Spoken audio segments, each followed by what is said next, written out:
Lenka, ty si čo najlepšie vo svete ochutnala? Neviem, či to bolo úplne najlepšie, ale rozhodne to bola najzvláštnejšia vec. Bolo to v Portugalsku, volá sa to Persebrales.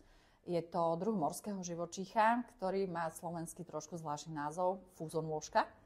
A keď poznáte veľryby, tak na veľrybách zo spodu sa nachádzajú také zvláštne ako keby bradavice. Niekedy to môžete vidieť aj na lodiach.